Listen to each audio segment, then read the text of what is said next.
নমস্কাৰ সকলোকে স্বাগতম জনাইছোঁ আশা কৰোঁ সকলো ভালে আছে কুশলে আছে আজি হস্তশিল্পৰে জনাজাত এগৰাকী ব্যক্তি আছে আৰু যাৰ হস্ত নিপুণতাই ইতিমধ্যে মানুহৰ হৃদয় বুটলিবলৈ সক্ষম হৈছে ইতিমধ্যে জনসমাদৃত হৈছে তেনে এগৰাকী ব্যক্তি আমাৰ মাজত আছে মই আপোনাক জয় জয়তে স্বাগতম জনাইছোঁ আমাৰ চেনেললৈ নমস্কাৰ নাম নয়নমণি বৰা মোৰ ঘৰ যোৰহাট জিলাৰ মৰিয়নিৰ সোণাপুৰ গাঁৱত মই ইতিমধ্যে আচলতে এজন শিল্পী নহয় মই কৰি ভাল পোৱা কামবিলাক মই কৰি গৈ আছোঁ আৰু সেয়েহে মানুহৰ মানে সমাজত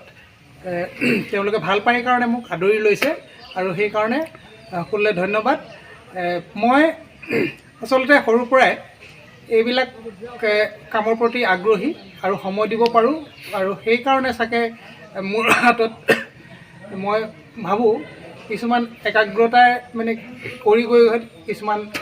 কাম মোৰ প্ৰাণ পায় আৰু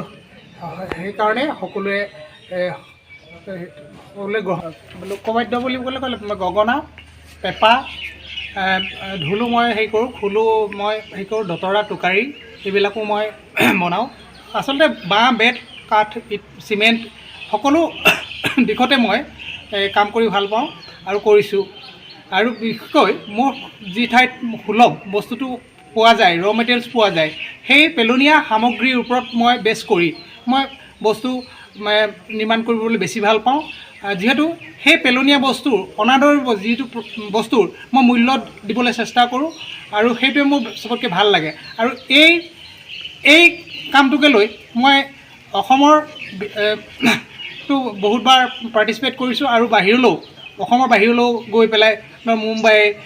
ৰাজস্থান কেৰেলা ইত্যাদি হায়দৰাবাদ ইত্যাদি কাৰণে মই জেগালৈ গৈছোঁ আৰু মই এজন ৰিচাৰ্চ পাৰ্চন হিচাপে